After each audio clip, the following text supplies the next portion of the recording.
કેમ છો બધા? મજામાં? તમે દર વખતે સર પૂછો છો, પણ વાસ્તવમાં મળીએ ત્યારે અમે બોલતા નથી. બોલો છો કશું? નથી બોલતા. રાઈટ. થોડુંક ઝડપથી રિવાઇઝ કરી લઈએ. આપણી પાસે વિદ્યુત સ્થિતિમાનની સમજૂતી હતી. વિદ્યુત સ્થિતિમાનનું સૂત્ર લાસ્ટ આપણે લખ્યું બિંદુવત વિદ્યુત ભારને કારણે. તો બિંદુવત વિદ્યુત ભારને કારણે વિદ્યુત સ્થિતિમાન V is equal to 1/4 pi epsilon 0 Q upon R. આ એવું બતાવે છે કે બિંદુવત વિદ્યુત ભાર એનું વિદ્યુત ક્ષેત્ર V is proportional to 1/r. હવે આ જ જગ્યાએ જો મારી પાસે ડાયપોલ હોય, વિદ્યુત ડાયપોલ, તો એનું સૂત્ર હતું V is equal to 1/4 pi epsilon 0 P વિદ્યુત ડાયપોલ મોમેન્ટ હતી, એની સાથે હતું cos θ upon r સ્ક્વેર. અહીંયા માત્ર r ઉપર આધાર છે, અહીંયા v નો આધાર, તો આના ઉપરથી લખી શકો v proportional to cos θ upon r square. જો θ m ના m રાખો તો અહીંયાથી cos θ કાઢી અને 1/r સ્ક્વેર પણ લખી શકો છો. ડાયપોલ મોમેન્ટ પછી આપણી પાસે હતો એક વિદ્યુત ભાર, અહીંયા બે, એવા બહુ બધા વિદ્યુત ભાર ભેગા થાય તો વિદ્યુત ભારના તંત્ર માટે, વિદ્યુત ભારોના તંત્ર માટે શું મળી શકશે? તો એના માટે થઈ શકશે આપણી પાસે V is equal to 1/4 pi epsilon 0 summation Qi અને Ri. આ I start from 1 to n. આટલી માહિતી આપણે જોઈ છે. હવે આપણી પાસે નવો ટોપિક છે જેમાં વિદ્યુત ભારનું વિતરણ પહેલા ચેપ્ટરમાં શીખ્યા. હવે ડાયરેક્ટ સૂત્ર છે, આપણે ડાયરેક્ટ સૂત્ર લખવાના છે, બીજી કોઈ માહિતી લખવાની નથી. વિદ્યુત ભારનું વિતરણ છે રેખીય વિતરણ. તો વિદ્યુત ભારના રેખીય વિતરણ ને કારણે હવે શું હોઈ શકે વિદ્યુત સ્થિતિમાન? તો સૂત્ર થઈ શકશે V is equal to 1/4 pi epsilon 0 integration lambda dl upon r. આવું થઈ શકશે. આ dl નો મતલબ l લંબાઈ પરનો વિદ્યુત ભાર. હવે તમે અહીંયા આ dl ની જગ્યાએ dr પણ લખી શકો છો, કારણ કે અંતર છે. આ સંકલનને નામ આપી શકાશે રેખા સંકલન, r linear integration, રેખા સંકલન. આની જેમ જ વિદ્યુત ભારના બીજા પ્રકારનું વિતરણ તમને ખબર છે. તો વિદ્યુત ભારના પૃષ્ઠ વિતરણ ને કારણે વિદ્યુત સ્થિતિમાનનું સૂત્ર બચાવાય. તો V is equal to 1/4 pi epsilon 0 integration S sigma into dA upon r થઈ જશે. બરાબર છે? આ ક્ષેત્રફળની સાથેનું સંકલન છે. એના પછી ત્રીજું છે આપણી પાસે વિદ્યુત ભારના કદ વિતરણને કારણે.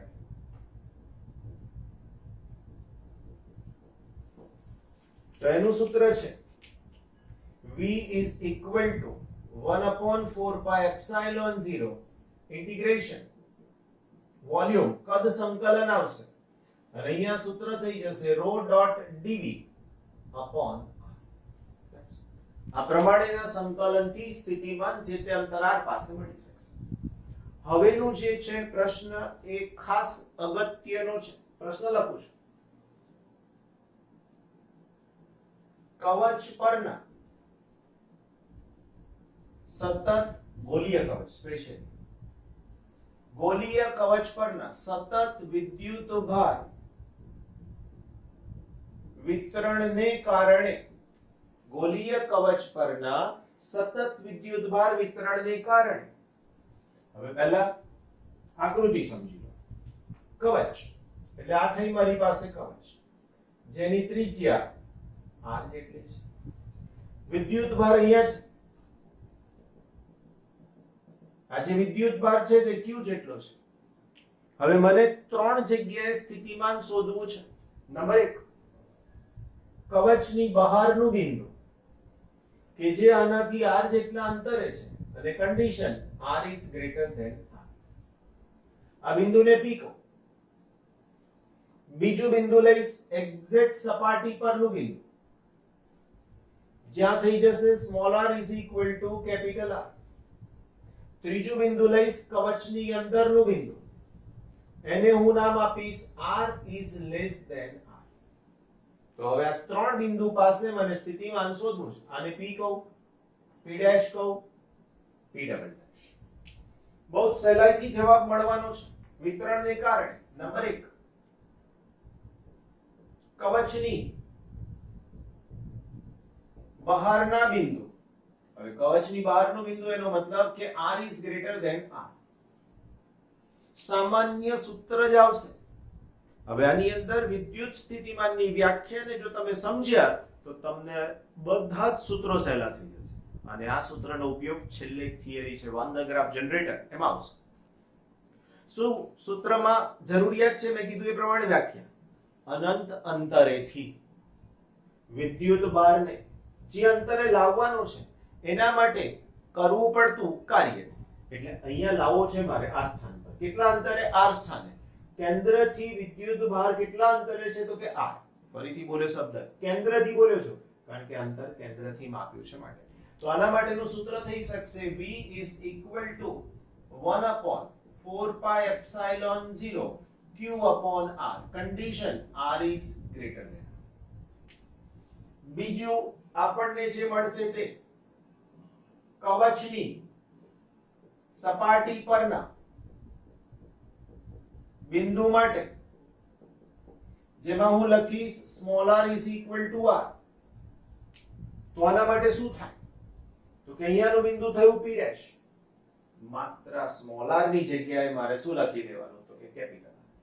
તો v dash is equal to 1/4 pi epsilon 0 q upon capital R. બસ. હવે જે ત્રીજું છે ને મારા વાલા મિત્રો એ અગત્યનું છે.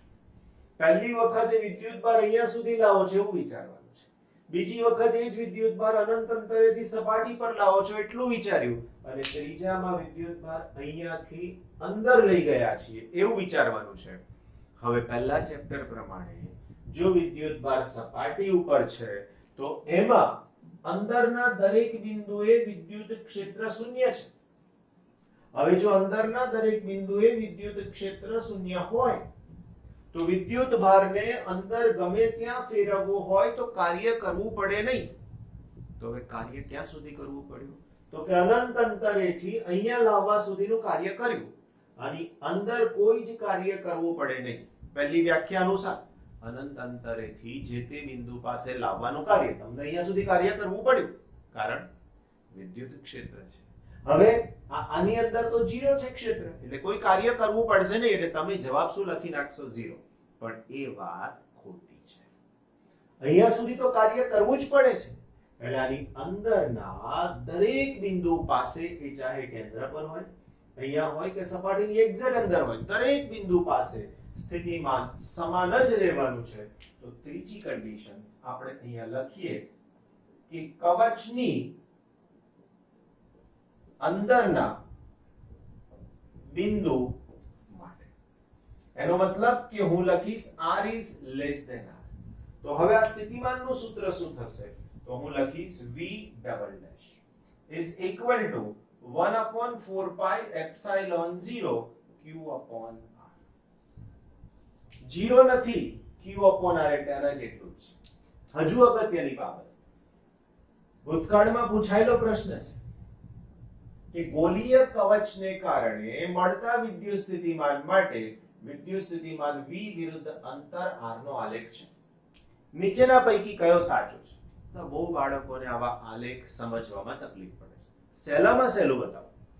તમે અહીંથી અહીંયા સુધી પહોંચો છો તો સ્થિતિમાન આટલું છે.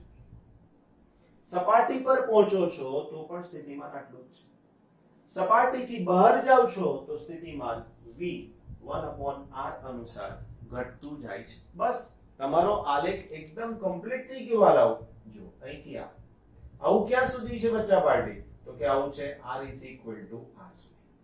એના પછી શું થયું તો કે એના પછી અહીંથી આમ ઘટતું જાય છે એનો મતલબ કે v is proportional to 1 upon r અને અહીંયા લખી શકીએ કે v is equal to 1 upon 4 pi epsilon 0 q upon r આ અચળ થઈ ગયું બદલાશે નહીં તો આ તમારી પાસે સમજૂતી થઈ આ તમારી ટેક્સ્ટ બુકમાં ખાલી સૂત્ર આપ્યા છે આ આકૃતિ પણ નથી આ આકૃતિ પણ નથી એટલે ટેક્સ્ટ બુક વાંચો ત્યારે આવા રેફરન્સને સાઈડમાં મૂકવાના આ જ તમારું જે ડબલ યુનિટ હવે જો તમે લેક્ચરમાં ફોકસ કર્યું તો આ તમને ખબર પડે લેક્ચરની બહાર નીકળી ગયા તમે એટલે આ બાબત થવી જોઈએ નહીં પડી ખબર ધ્યાન રાખશો હવેથી બરાબર ને વેરી ગુડ પછી પાર્ટી આપણી પાસે નેક્સ્ટ ટોપિક છે સમસ્થિતિમાન પૃષ્ઠ વ્યાખ્યા એના શબ્દોમાંથી મળે છે સમ એટલે સરખું સ્થિતિમાન એટલે વિદ્યુત સ્થિતિ અને પૃષ્ઠ એટલે સપાટી હવે આને સહેજ ખેંચી નાખો એટલે વ્યાખ્યા થઈ ગઈ સપાટી પરના દરેક બિંદુ પાસે સ્થિતિમાન સમાન હોય તો તેવા પૃષ્ઠને તેવી સપાટીને સમસ્થિતિમાન સપાટી અથવા તો પૃષ્ઠ કહે છે જે પૃષ્ઠ પરના દરેક બિંદુ પાસે વિદ્યુત સ્થિતિમાન સમાન હોય એને સમસ્થિતિમાન પૃષ્ઠ કહેવાય વ્યાખ્યા ક્લિયર તો આની પહેલી લાક્ષણિકતા થઈ કે પૃષ્ઠ પરના દરેક બિંદુ પાસે સ્થિતિમાન સમાન મળે છે હવે બીજી લાક્ષણિકતા દોરાય કેવી રીતના તો મારી પાસે ઘણીવાર શબ્દ તમે વાંચ્યો હશે એકલ વિદ્યુત ભાર આ એકલ એટલે એકલો સિંગલ તો તમારી પાસે આવો કોઈક વિદ્યુત ભાર q છે હવે આવા વિદ્યુત ભારના સમસ્થિતિમાન પૃષ્ઠ કેવા દોરાય ચોરસ લંબચોરસ ગોળ લંબગોળ તો વાલાઓ તમારે સૂત્ર વિચારવાનું જો v kq r વિદ્યુત ભાર નક્કી થઈ ગયો q કે તો અચળ છે તો જેટલા બિંદુ પાસે r સમાન એ બધા પાસે v પણ સમાન તો હું કેવા પૃષ્ઠ દોરી શકું તો અહીંયા હું ગોળાકાર પૃષ્ઠ દોરી શકું આવા પૃષ્ઠ તમે વિચારી શકો છો રાઈટ તો આવા પૃષ્ઠ બધા જ એક સરખા સ્થિતિમાન વાળા છે અને જે બધા પૃષ્ઠ એક સરખા સ્થિતિમાન વાળા હોય એને શું કહેવાય સમસ્થિતિમાન પૃષ્ઠ તો આ બીજી લાક્ષણિકતા થઈ એકલ બિંદુવત વિદ્યુત ભારના સમસ્થિતિમાન પૃષ્ઠ કેવા મળે છે ગોળીય તો આ બીજી લાક્ષણિકતા થઈ ત્રીજી લાક્ષણિકતાની અંદર જ છે કેવી રીતના તો હવે આના માટે હું વિદ્યુત ક્ષેત્રની દિશા બતાવું કેવો વિદ્યુત ભાર છે તો કે પ્લસ q વિદ્યુત ક્ષેત્રની દિશા જો હું વિચારું તો ધન વિદ્યુત ભાર માટે કેન્દ્રથી બહાર તરફ નીકળે તમે કોઈ પણ બિંદુ પાસે આનો વિચાર કરો વિદ્યુત ક્ષેત્રની દિશાનો તો એ હંમેશા સપાટીને લંબ રૂપે જ છે તો ત્રીજી લાક્ષણિકતા ખબર પડી સમસ્થિતિમાન પૃષ્ઠ અને વિદ્યુત ક્ષેત્ર બંને એકબીજાને લંબ છે ફરીથી સમસ્થિતિમાન પૃષ્ઠ અને વિદ્યુત ક્ષેત્ર બંને એકબીજાને લંબ છે જો આ સપાટી છે તો આને વિદ્યુત ક્ષેત્ર આવું જ હોય બંને પરસ્પર લંબ જ હોય ત્રીજી લાક્ષણિકતા ચોથી આવડી જ ગઈ સમસ્થિતિમાન પૃષ્ઠ પર વિદ્યુત ભારને સ્થાનાંતર કરાવો તો કરવું પડતું કાર્ય શૂન્ય થાય હવે એને હું થોડુંક અલગ રીતે સમજાવવાનો પ્રયત્ન કરું ધારો કે મારી પાસે આવું વિદ્યુત ક્ષેત્ર છે મારા વાલા મિત્રો આ ક્ષેત્ર રેખાઓ થઈ ક્યાંથી નીકળે પ્લસ થી ક્યાં જાય માઈનસ તો આ દિશા થઈ વિદ્યુત ક્ષેત્રની ક્ષેત્ર રેખાઓ એકબીજાને સમાંતર છે હવે જો ક્ષેત્ર રેખાઓ સમાંતર હોય તો આ વિદ્યુત ક્ષેત્ર કેવું કહેવાય સમાન કહેવાય સમાન વિદ્યુત ક્ષેત્રની લાક્ષણિકતા શું છે તો કે ક્ષેત્ર રેખાઓ એકબીજાને સમાંતર અને સમાન અંતરે આવેલી હોય છે હવે આ ધારો કે x દિશા છે તો આનું સમસ્થિતિમાન પૃષ્ઠ કઈ દિશામાં હોય કોણ જો આ x દિશામાં છે તો આનું સમસ્થિતિમાન પૃષ્ઠ કઈ દિશામાં હોય તો હમણાં જ કીધું અહીંયા કે વિદ્યુત ક્ષેત્ર આ અને સમસ્થિતિમાન પૃષ્ઠ બંને પરસ્પર લંબ છે એનો મતલબ કે જો હું અહીંયા સમસ્થિતિમાન પૃષ્ઠ વિચારું દોરું તો એ આવું બને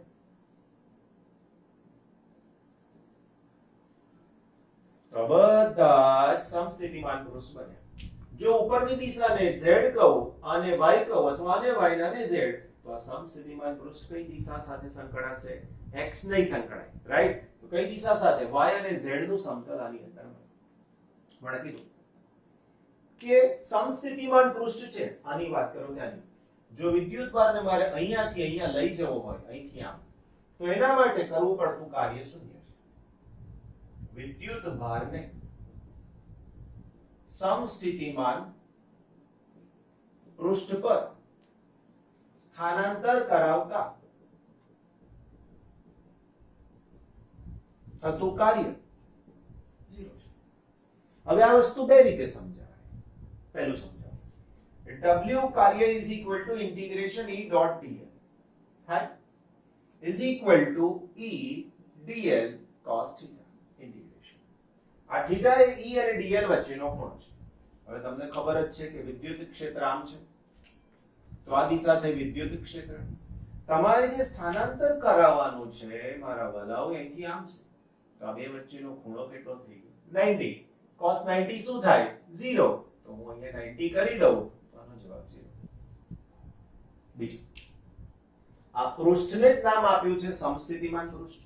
તો કાર્યનું બીજું સૂત્ર છે મારા વાલા મિત્રો, હું આને નામ આપું A અને નામ આપું B.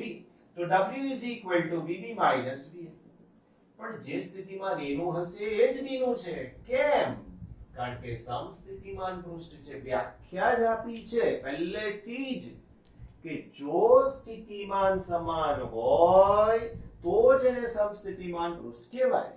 પણ સ્થિતિમાન સમાન ના હોય તો આ બાદબાકી 0 ના થાય, તો પછી હું એને સમસ્થિતિમાન પૃષ્ઠ નહીં કહું. પણ હાલમાં આ પૃષ્ઠ સમસ્થિતિમાન છે, તો VA અને VB સમાન છે, તો બેની બાદબાકીનો જવાબ થઈ જશે 0. કરેક્ટ? ત્રીજી વાત, હજુ ત્રીજી સાબિતી. જો વિદ્યુત ક્ષેત્ર આમ ના હોય અને અહીંથી આમ હોય તો શું થાય? વિચાર. ધારો કે વિદ્યુત ક્ષેત્રનો સદિશ અહીંથી આમ છે, તો શું થાય? તો આપણે એના બે ઘટક લેવા પડતા, રાઈટ? હવે આના બે ઘટક વિચારો તો આ લંબ ઘટક થયો અને આ દિશાનો ઘટક થયો. તો આ બંને પરસ્પર લંબ ઘટક માટે શું વિચારી શકાય?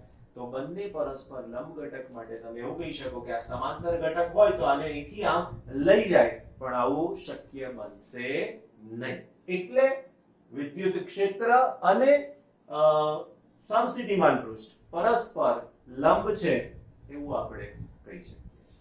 ક્લિયર થઈ ગઈ વાત? એના પછી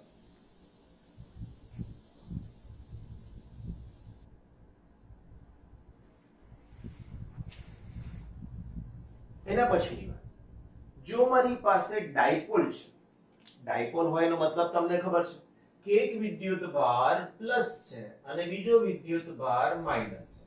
તો આના સમસ્થિતિમાન પૃષ્ઠ કઈ રીતે દોરાય? તો આના સમસ્થિતિમાન પૃષ્ઠ માટે ધન છે, આવું દોરાશે. એવું ઋણ છે તો એના માટે આવું દોરાશે. તો આ થઈ ગયા બંનેના સમસ્થિતિમાન પૃષ્ઠ. એના જેવું જ જો મારી પાસે બે ધન વિદ્યુત ભાર છે તો શું થાય? બે ઋણ હોય તો પણ આવું જ થશે. તો શું થશે? તો એના માટે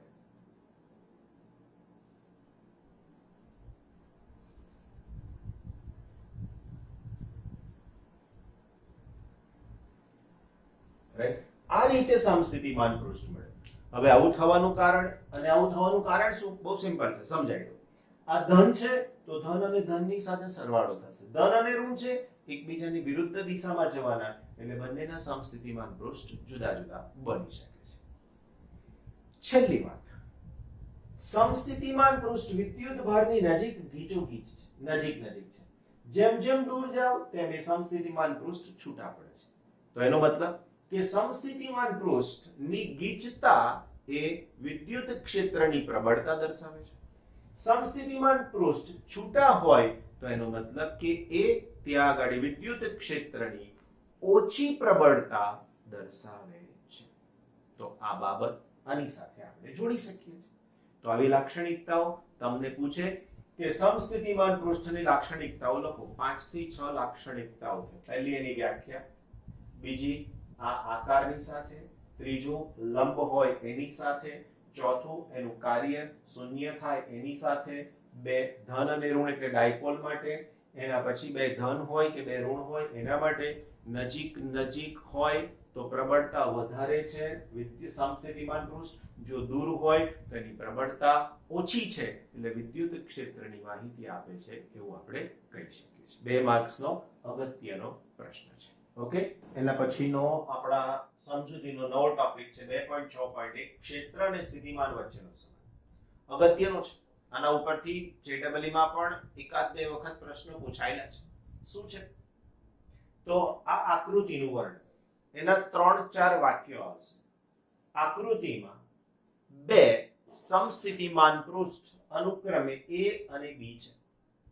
A નું સ્થિતિમાન V જેટલું છે, B નું સ્થિતિમાન V પ્લસ ડેલ્ટા V. હવે આ વધારે છે કે ઓછું છે મને ખબર નથી, એટલે મેં આને V પ્લસ ડેલ્ટા V કીધું. માઇનસ પણ હોય. વિદ્યુત ક્ષેત્રની દિશા A થી B તરફની છે.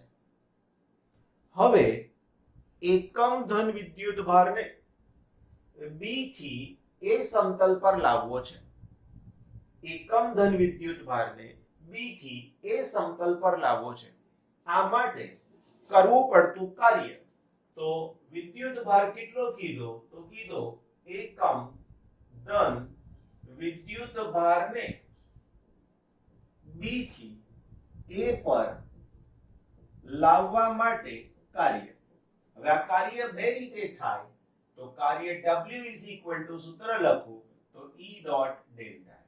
હવે તમને એમ થાય કે આ સ્થાનાંતરના સિમ્બોલમાં ડેલ્ટા કેમ? તો ઘણી બધી જગ્યાએ આપણે, તમને યાદ છે એ પ્રમાણે આપણે dr લખીએ છીએ સૂક્ષ્મ સ્થાનાંતર, ડેલ્ટા r લખીએ છીએ. તો અહીંયા નવો સિમ્બોલ વાપર્યો છે ડેલ્ટા r. આપણે વિચાર નહીં કરવાનો, ડેલ્ટા r ની જગ્યાએ ડેલ્ટા l પણ હોય. આપણા માટે સ્થાનાંતર એટલે સ્થાનાંતર, રાઈટ? બીજી અહીંયાથી આમ જવાનું છે ના, B થી A પર આવવાનું એટલે નીચે આવવાનું. એટલે બેની દિશા પરસ્પર વિરુદ્ધ થઈ શકશે. તો આ એક કાર્ય થયું. બીજું કાર્ય કઈ રીતે થાય? તો બીજું કાર્ય વાલાઓ સ્થિતિમાનના તફાવત પરથી મળે, કારણ કે એકમ ધન વિદ્યુત ભાર બોલ્યા છીએ એટલે A અંતિમ સ્થાન છે, B પ્રારંભિક સ્થાન છે. તો હું અહીંયા લખી શકું W VA VB. આ બંનેને હું સરખાવું છું. તો હવે મારી પાસે સૂત્ર થઈ શકશે E dot delta L A નું સ્થિતિમાન V જેટલું માઈનસ B નું સ્થિતિમાન તો V plus delta V, right? તો હવે V પ્લસ ડેલ્ટા V ની સાથે તો અહીંયા થઈ શકશે E delta L. V minus delta V, આ બે કેન્સલ થઈ જાય તો મારો જવાબ થશે E minus delta V upon delta L, right? આ ડેલ્ટા એટલે શું? ફેરફાર. ઋણ નિશાની છે, જે અગત્યની બાબત છે આપણી પાસે. આ ઋણ નિશાની શું કહેવા માંગે છે? તો કે અંતર બદલાય છે, વિદ્યુત સ્થિતિમાન પણ બદલાય છે, પણ આ બદલાવ કેવો છે કીધું તમને? માઈનસ છે. એનો મતલબ કે ખરેખર આના કરતા આનું સ્થિતિમાન ઓછું હશે અને જ દિશા વિદ્યુત ક્ષેત્રની હશે. તો અહીંયા કહેવા શું માંગીએ છે? બરાબર ધ્યાન રાખજો આના ઉપરથી.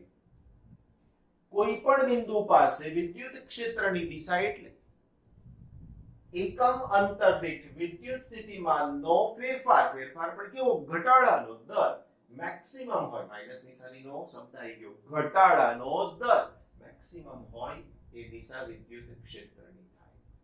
એકમ અંતર દીઠ વિદ્યુત સ્થિતિમાનના ઘટાડાનો દર મેક્સિમમ હોય એને વિદ્યુત ક્ષેત્રની દિશા કહી શકાશે.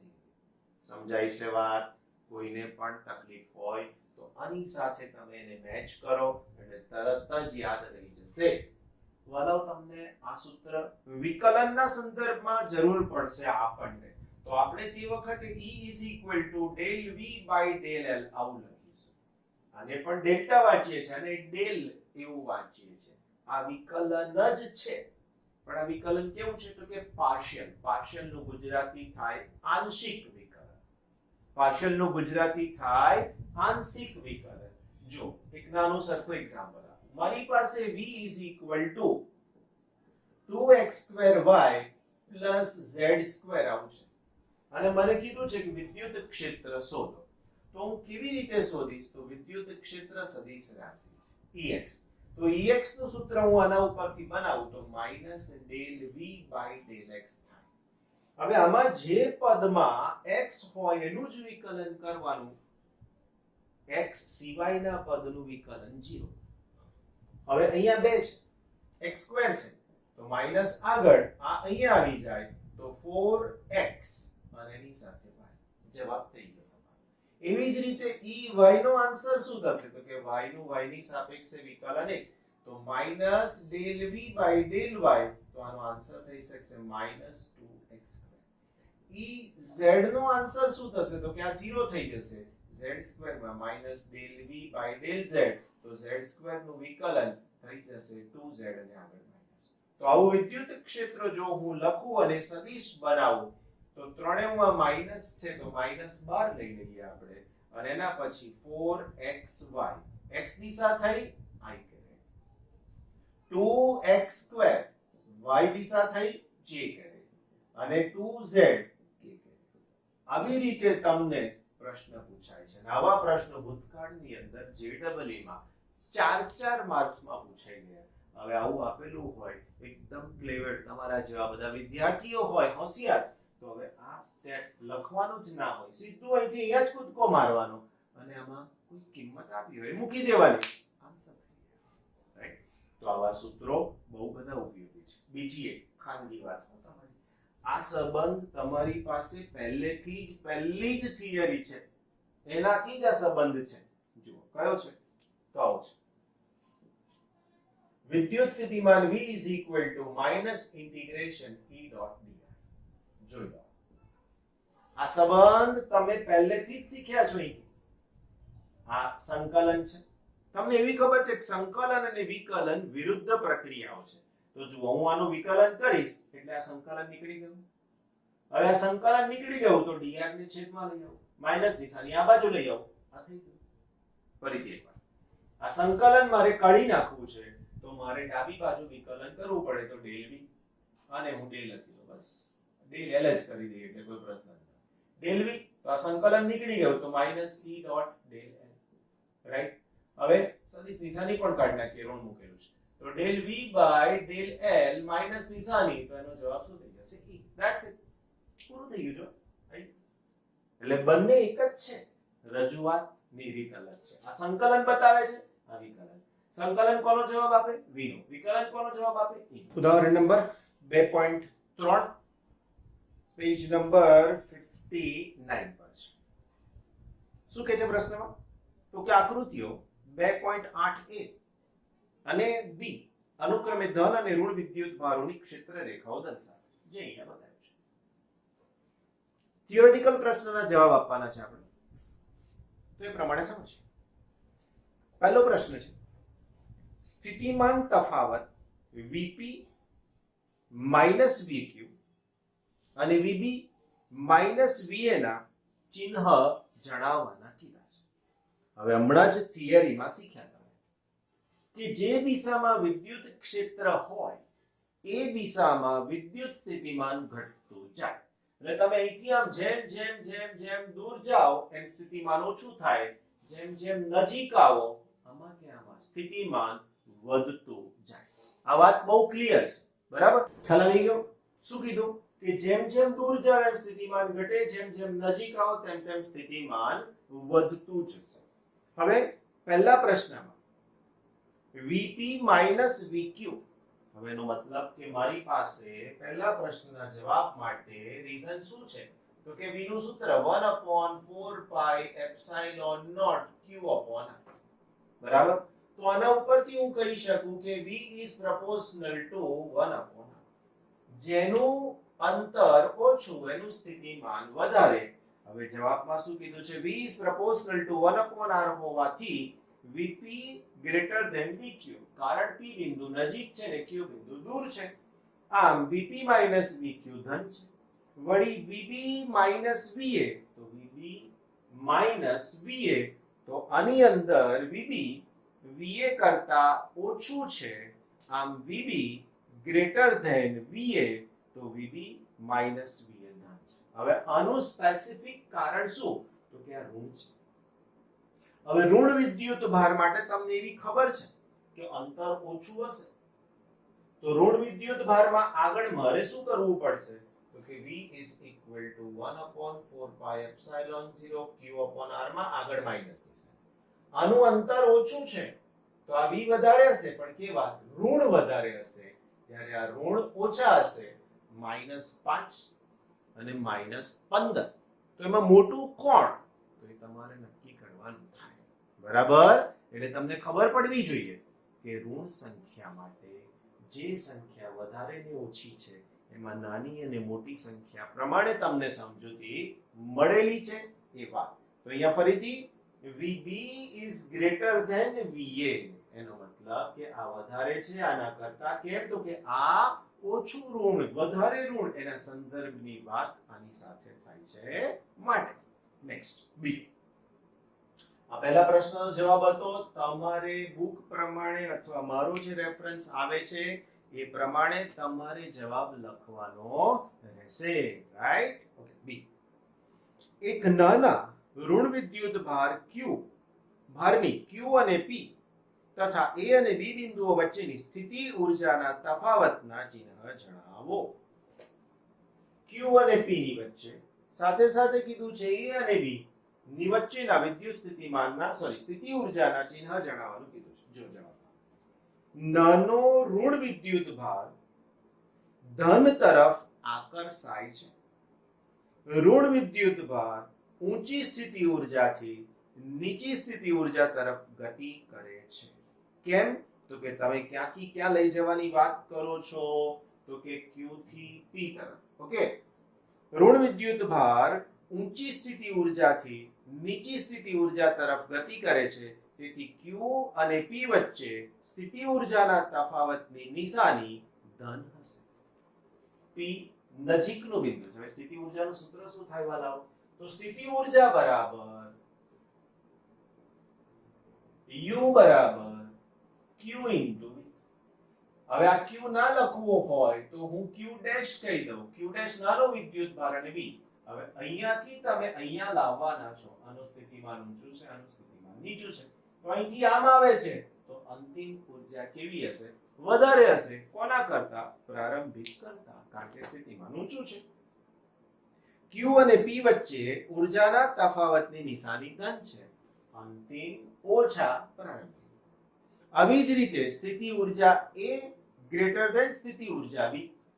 એ નજીક છે, B દૂર છે. સ્થિતિ ઊર્જા એની પાસેની વધારે છે B કરતા. આથી સ્થિતિ ઊર્જાના તફાવતની નિશાની ધન છે.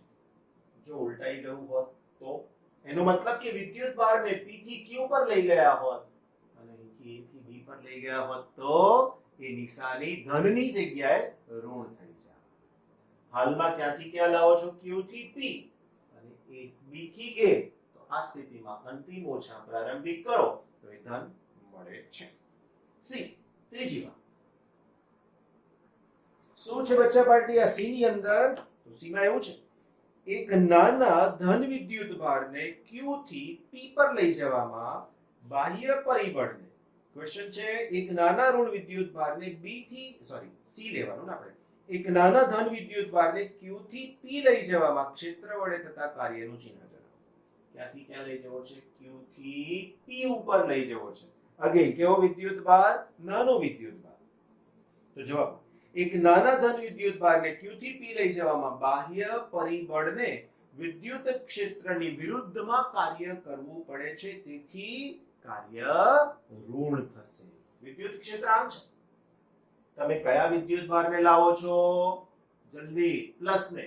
પ્લસ એનું વિદ્યુત ક્ષેત્ર અને આ પ્લસ, બે પરસ્પર વિરુદ્ધ. એટલે તમારે આમથી આમ લાવવા માટે આપણે કાર્ય કરવું પડે. અને આપણે કાર્ય કરીએ એટલે માઈનસ એની અંદર સંગ્રહ પામે છે. એટલે કાર્ય માટે શું થશે?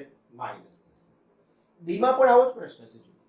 એક નાના ઋણ વિદ્યુત ભારને, આ ઋણ છે અને ઋણને છે, ઋણ વિદ્યુત ભારને B થી A ઉપર લઈ જવામાં બાહ્ય બળ વડે થતા કાર્યનું ચિહ્ન જણાવો. નાના ઋણ વિદ્યુત ભારને બી થી એ પર લઈ જવામાં બાહ્ય પરિબળને કાર્ય કરવું પડે છે, તેથી એ કાર્ય ધન છે. હવે પાછું તમને થયું કે સર આમાં કાર્ય ઋણ થયું તો આમાં ધન કેમ થયું? વાલાઓ ઋણ છે એટલે એક ઋણ તમે ધ્યાનમાં લો ને બીજો ઋણ આવે છે, માઇનસ અને માઇનસ પ્લસ થઈ શકશે, રાઈટ? ચોથો પ્રશ્ન, પાંચમો પ્રશ્ન, બી થી એ જવામાં નાના ઋણ વિદ્યુત ભારની ગતિ ઉર્જા વધે કે ઘટે? ફરીથી ક્યાંથી ક્યાં જવાનું? બી થી એ માં જવાનું. કોને જવાનું? નાના ઋણ વિદ્યુત ભારને. ઋણ અને ઋણની વચ્ચે શું થાય? તો કે અપાકર્ષણ. તો ધક્કો મારો તો જ ખસે, પણ સામેથી તો ધક્કો ઊંધો આવે છે. શેનો ધક્કો? બળનો. કયા બળનો? વિદ્યુત બળનો. તો આ વિદ્યુત બળનો ધક્કો આવે છે તો શું થાય? તો જો ઋણ વિદ્યુત ભાર પરના અપાકર્ષણ બળને લીધે વેગ ઘટે છે અને તેથી બી થી એ પર જવામાં ગતિ ઉર્જા ઘટે છે, રાઈટ?